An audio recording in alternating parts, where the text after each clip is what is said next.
Hello শিক্ষার্থী বন্ধুরা, আসসালামু আলাইকুম। আশা করি তোমরা অনেক অনেক ভালো আছো। তোমাদেরকে জানাই আরিফ'স কেয়ার কোচিং একাডেমির পক্ষ থেকে অনেক অনেক শুভেচ্ছা। পঞ্চম শ্রেণীর শিক্ষার্থী বন্ধুরা, আজকে তোমাদের সাথে আলোচনা করব তোমাদের বাংলা বইটি নিয়ে এবং আলোচনা করব বাংলা বইয়ের গল্প এবং কবিতা পরিচিতি নিয়ে। সেই সাথে আলোচনা করব তোমাদের এই বাংলা বইয়ের মার্কস ডিস্ট্রিবিউশন নিয়ে। তাহলে চলো শিক্ষার্থী বন্ধুরা, আমরা ভিডিওটি শুরু করি।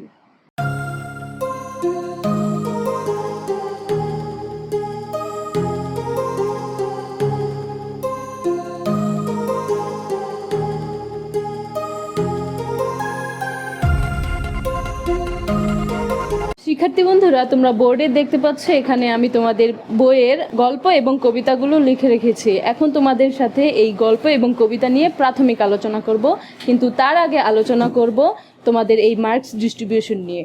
বন্ধুরা, তোমরা স্ক্রিনে দেখতে পাচ্ছ তোমাদের এই মার্কস ডিস্ট্রিবিউশনটি আমি লিখে রেখেছি। দেখো, তোমাদের বাংলা প্রশ্নের প্রথমে যে 1 নম্বর আসবে সেখানে হচ্ছে একটি অনুচ্ছেদ থাকবে, সেটা হচ্ছে পাঠ্য বই থেকে সেই অনুচ্ছেদটি আসবে এবং সেখান থেকে তোমাদের শব্দার্থ লিখতে হবে এবং 1 নম্বরে শব্দার্থ লিখতে হবে, 2 নম্বরে হচ্ছে প্রশ্নের উত্তর দিতে হবে। 1 নম্বরে শব্দার্থ 7টি শব্দার্থ থাকবে এবং সেখান থেকে 5টি শব্দার্থ লিখতে হবে। প্রতিটি শব্দার্থের জন্য তুমি 1 নম্বর করে মোট 5 নম্বর পাবে। এরপর হচ্ছে দ্বিতীয় নম্বরে যে প্রশ্নগুলো আসবে, 3টি প্রশ্ন থাকবে, প্রতিটি প্রশ্নেরই উত্তর দিতে হবে। ক নং প্রশ্নের উত্তরের সঠিক তথ্যটি পারলেই শিক্ষার্থীরা পেয়ে যাবে 2 নম্বর করে। খ ও গ নং প্রশ্নের উত্তরের জন্য সঠিকভাবে 4টি করে বাক্য লিখতে পারলে প্রতিটির জন্য 4 নম্বর করে পাবে। এরপর হচ্ছে 3 নম্বর তোমাদের আরেকটি অনুচ্ছেদ আসবে, যেটি হচ্ছে পাঠ্য বই বহির্ভূত, অর্থাৎ বইয়ের বাইরে থেকে আসবে। সেখানে তোমাদের 3 নম্বরে 5টি শূন্যস্থান থাকবে।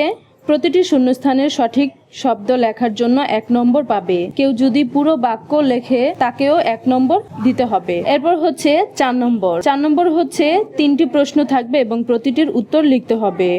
প্রশ্নের উত্তরের যে কোনো 5টি তথ্য বাক্য নির্ভুলভাবে লিখতে পারলে প্রতিটির জন্য 1 করে মোট 5 নম্বর পাবে। এক্ষেত্রে সম্ভাব্য উত্তরের প্রদত্ত তথ্যগুলো ছাড়াও নির্ভুলভাবে প্রশ্নের সাথে সঙ্গতিপূর্ণ হতে পারলেও 1 নম্বর পাবে। এরপর চলে যাব 5 নম্বর। 5 নম্বরে হচ্ছে ক্রিয়াপদের চলিত রূপ লিখন, অর্থাৎ ক্রিয়াপদ পদের অতীত, বর্তমান ও ভবিষ্যৎ রূপ লিখতে হবে। 7টি ক্রিয়াপদ থাকবে, তার মধ্যে 5টির উত্তর চলিত রূপ, অতীত রূপ, বর্তমান রূপ ও ভবিষ্যৎ রূপ লিখতে হবে। সঠিকভাবে লিখতে পারলে প্রতিটির জন্য 1 নম্বর করে পাবে। এরপর হচ্ছে 6 নম্বর, একটি অনুচ্ছেদ থাকবে পাঠ্য বই সমমানের। পরে প্রশ্ন তৈরিকরণ। প্রশ্নগুলো তৈরি করতে হবে কে, কি, কোথায়, কিভাবে, কেন, কখন প্রদত্ত নির্দেশনা অনুযায়ী। 5টি সঠিকভাবে লিখতে পারলে প্রতিটির জন্য 1 নম্বর করে মোট 5 নম্বর পাবে। এরপর হচ্ছে 7 নম্বর, যুক্তবর্ণ বিভাজন করে দেখানো লাগবে এবং শব্দ তৈরি করে বাক্য গঠন করতে হবে। 7টি যুক্তবর্ণ থাকবে, 5টি বিভাজন করে তৈরি শব্দ দ্বারা বাক্য গঠন করতে হবে। যুক্তবর্ণ ভেঙে দেখানো ও তৈরি শব্দ দ্বারা বাক্য গঠন করার জন্য 2 নম্বর পাবে। যদি কেউ যুক্তবর্ণ ভেঙে দেখায় কিন্তু বাক্য না লেখে তবে সে কোনো নম্বর পাবে না। এরপর হচ্ছে 8 নম্বর, বিরাম চিহ্ন বসিয়ে অনুচ্ছেদ পুনর্লিখন করা। এটা হচ্ছে পাঠ্যপুস্তক থেকে আসবে, অর্থাৎ তোমার যে বাংলা বই আছে সেই বই থেকেই আসবে। প্রদত্ত অনুচ্ছেদে যথাযথভাবে বিরাম চিহ্ন ব্যবহার করলে প্রতিটির জন্য 1 নম্বর করে পাবে, মোট 5 নম্বর। এরপর হচ্ছে 10 নম্বর, বিপরীত শব্দ লিখন, সমার্থক শব্দ লিখন। 7টি শব্দ থাকবে, 5টি বিপরীত অথবা সমর্থক শব্দ লিখতে হবে। বিপরীত অথবা সমর্থক শব্দটি সঠিকভাবে লিখতে পারলে প্রতিটির জন্য 1 নম্বর করে পাবে। এরপর হচ্ছে 11 নম্বর, পাঠ্য বইয়ের কবিতা অথবা ছড়ার যে কোনো অংশ আসবে, 6 থেকে 8 লাইন। এগুলো পড়ে প্রশ্নের উত্তর লিখতে হবে। 3টি প্রশ্ন থাকবে, প্রতিটি প্রশ্নের উত্তর লিখতে হবে, যার মধ্যে একটি প্রশ্ন কবিতাংশের মূল ভাব লিখন সংক্রান্ত হবে, অর্থাৎ যে কবিতাটি বা ছড়া সম্পর্কে আসবে সেই ছড়া বা কবিতার যেই মূল বিষয়টা সেটা নিয়ে ওখানে লিখতে হবে। সঠিকভাবে উত্তর লেখার জন্য শিক্ষার্থী প্রথম প্রশ্নে 2 নম্বর, দ্বিতীয় প্রশ্নে 5 নম্বর এবং তৃতীয় প্রশ্নে 3 নম্বর পাবে। এরপর হচ্ছে 12 নম্বর, ফরম পূরণ। ফরম পূরণের ক্ষেত্রে কমপক্ষে 5টি তথ্য লিখতে হবে। এই 5টি তথ্য লিখতে পারলে শিক্ষার্থীর 5 নম্বর পাবে। প্রতি একটি তথ্য লিখতে না পারার জন্য 1 নম্বর করে কম পাবে। 13 নম্বরে হচ্ছে দরখাস্ত লিখন অথবা চিঠি লিখন। কারো বরাবর এবং দরখাস্তের বিষয় উল্লেখ করতে পারলেই 1 নম্বর পাবে। পত্রের মূল অংশের প্রথম প্যারায় 1 নম্বর পাবে এবং ছুটি চাওয়ার যৌক্তিকতা কারণ উল্লেখ করলে ও কত দিনের বা কত তারিখ থেকে কত তারিখ পর্যন্ত তা উল্লেখ করতে পারলে 1 নম্বর পাবে। দ্বিতীয় প্যারায় আবেদনকারী ছুটি প্রার্থনা করার বিষয়টি উল্লেখ করলে 1 নম্বর পাবে। পত্রের শেষে আবেদনকারী শুধু তার নাম লিখতে পারলেও 1 নম্বর পাবে। এরপর হচ্ছে সবশেষ নম্বরে চলে যাব, 14 নম্বর। 14 নম্বরে শিক্ষার্থী বন্ধুরা এখানে 4টি রচনা থাকবে, সেখান থেকে তোমাদের একটি রচনা লিখতে হবে এবং সেই রচনাটি অবশ্যই 200 শব্দের মধ্যে লিখতে হবে। শিক্ষার্থী বন্ধুরা আশা করি তোমরা মার্কস ডিস্ট্রিবিউশনটি ভালোভাবে বুঝতে পেরেছো। তাহলে চলো এখন আমরা আলোচনা করি গল্প এবং কবিতা নিয়ে।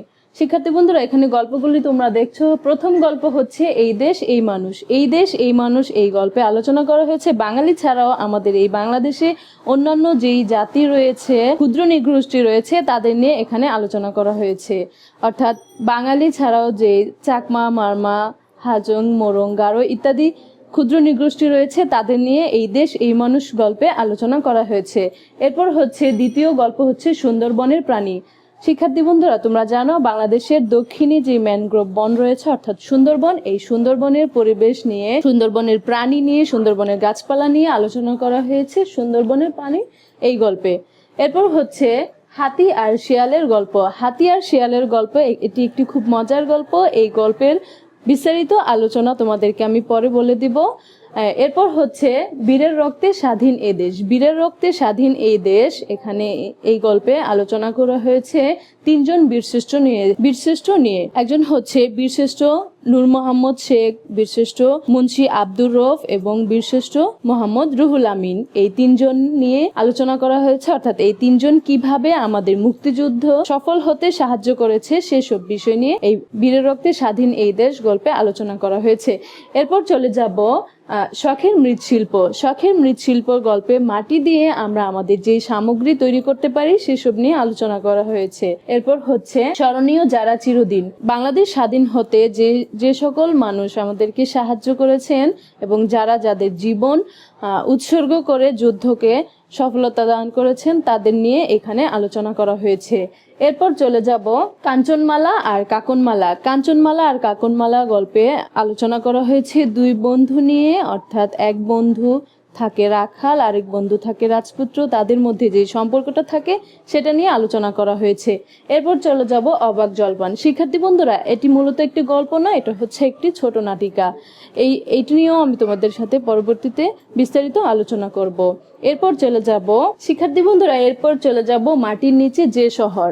মাটির নিচে যে শহর এখানে আলোচনা করা হয়েছে ওয়ারি বটেশ্বর, অর্থাৎ নরসিংদীতে যে ওয়ারি বটেশ্বর রয়েছে ওইটি নিয়ে। এরপর হচ্ছে বাংলাদেশের বিভিন্ন প্রাচীন মুদ্রা নিয়েও আলোচনা করা হয়েছে। ভাবুক ছেলেটি এখানে আলোচনা করা হয়েছে একটি ছোট্ট ছেলে যে কিনা খুব বেশি ভাবে গাছপালা নিয়ে, পরিবেশ নিয়ে, সেই সম্পর্কে। এছাড়াও তিনি যে বড় হয়ে একদিন বিজ্ঞানী হয়েছে সেটি নিয়ে আলোচনা করা হয়েছে।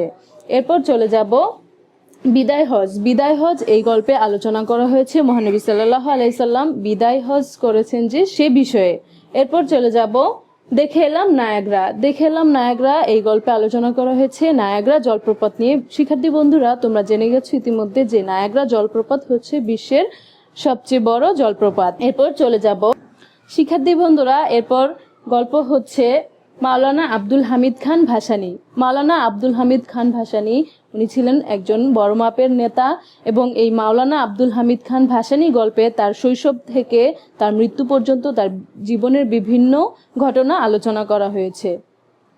এরপর চলে যাব শহীদ তিতুমির।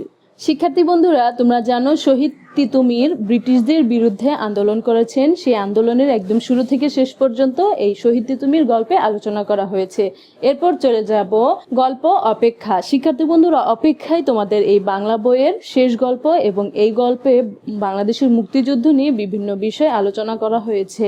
শিক্ষার্থী বন্ধুরা এরপর আলোচনা করব তোমাদের বাংলা বইয়ের কবিতা নিয়ে। তোমাদের প্রথম কবিতা হচ্ছে সংকল্প এবং এই সংকল্প কবিতা লিখেছেন কাজী নজরুল ইসলাম। এরপর হচ্ছে কবিতা ফুটবল খেলোয়াড় কবিতাটি লিখেছেন জসিমউদ্দিন এবং একজন খেলোয়াড় যে কিভাবে খেলেন সেসব বিষয় নিয়ে এই ফুটবল খেলোয়াড় কবিতায় আলোচনা করা হয়েছে এবং কোথায় তার সফলতা সেগুলো নিয়ে এখানে আলোচনা করা হয়েছে।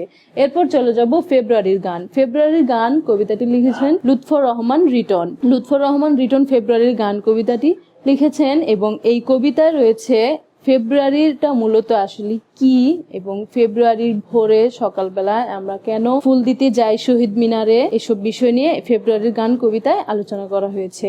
তারপর চলে যাব শব্দ দূষণ। বন্ধুরা, শব্দ দূষণ আমাদের জীবনে খুব বড় একটি সমস্যা। কিভাবে শব্দ দূষণ হয় শহরে এবং গ্রামের পরিবেশটা মূলত কেমন, এই যে দুইটি পরিবেশের মধ্যে পার্থক্য, এই মূলত এই পার্থক্যই করা হয়েছে এই শব্দ দূষণ কবিতায়। এরপর চলে যাব স্বদেশ। স্বদেশ হচ্ছে নিজ দেশ। স্বদেশ কবিতায় আলোচনা করা হয়েছে আমাদের দেশের পরিবেশ সম্পর্কে, অর্থাৎ কখন কোন পরিবেশটা কিরকম থাকে, বাংলাদেশের গ্রামের পরিবেশটা কেমন, সেসব বিষয় নিয়ে একটি ছেলে সারাদিন নদীর তীরে বসে ভাবে, সেই সব বিষয় নিয়ে আলোচনা করা হয়েছে স্বদেশ কবিতায়। এরপর চলে যাব ঘাসফুল। ঘাসফুল কবিতায় ঘাসের মধ্যে যেই ফুল ফোটে সেই ফুলগুলো মূলত আমাদের কাছে তাদের কি মিনতি রয়েছে সেসব বিষয় নিয়ে আলোচনা করা হয়েছে। শিক্ষার্থী বন্ধুরা, এরপর কবিতা হচ্ছে শিক্ষাগুরুর মর্যাদা। শিক্ষাগুরুর মর্যাদা কবিতাটি লিখেছেন কাজী কাদের নওয়াজ। এই কবিতায় শিক্ষকদের আমাদের কিভাবে শ্রদ্ধা করা উচিত, অর্থাৎ আমাদের যে গুরুজন রয়েছে তাদের প্রতি আমাদের কিরকম আচরণ হওয়া উচিত, এসব বিষয় নিয়ে এখানে আলোচনা করা হয়েছে। এরপর চলে যাব দুই তীরে। দুই তীরে কবিতাটি লিখেছেন কবি রবীন্দ্রনাথ ঠাকুর। দুই তীরে কবিতায় নদীর তীর নিয়ে গ্রাম অঞ্চলের বিভিন্ন পরিবেশ নিয়ে আলোচনা করা হয়েছে। এরপর সবশেষ কবিতা হচ্ছে রৌদ্রলেখে জয়। রৌদ্রলেখে জয় কবিতাটি হচ্ছে বাংলাদেশের মুক্তিযুদ্ধ বিষয়ক একটি কবিতা এবং এই কবিতাটি লিখেছেন শামসুর রহমান। শিক্ষার্থী বন্ধুরা, আশা করি এই কবিতাগুলো এবং গল্পগুলো তোমরাও বাসায় নিজে নিজে পড়ার চেষ্টা করবে এবং পড়ার পর বোঝার চেষ্টা করবে। শিক্ষার্থী বন্ধুরা, তো এই ছিল তোমাদের এই বাংলা বইয়ের গল্প এবং কবিতা নিয়ে প্রাথমিক আলোচনা। এরপর তোমাদের এই প্রত্যেকটা গল্প এবং প্রত্যেকটা কবিতা ভালোভাবে বুঝিয়ে বিস্তারিত আলোচনা করে আমি ভিডিও আপলোড করব। তাহলে আশা করি তোমাদের এই গল্প এবং কবিতাগুলো সহজ হয়ে যাবে এবং তোমরা খুব সহজে এগুলো বুঝতে পারবে এবং পরীক্ষায় আসলে ভালোভাবে অ্যান্সার করতে পারবে। পঞ্চম শ্রেণীর শিক্ষার্থী বন্ধুরা, তোমাদের যদি আমার এই ভিডিওটি ভালো লেগে থাকে তাহলে লাইক, কমেন্ট ও শেয়ার করতে ভুলবে না এবং আরিফ'স কেয়ার কোচিং একাডেমি চ্যানেলটি সাবস্ক্রাইব করো এবং পাশে থাকা বেল আইকনটি প্রেস করে আমাদের সাথেই থাকো। পরবর্তী ভিডিও আপলোড করা পর্যন্ত ভালোই থাকো। Thank you.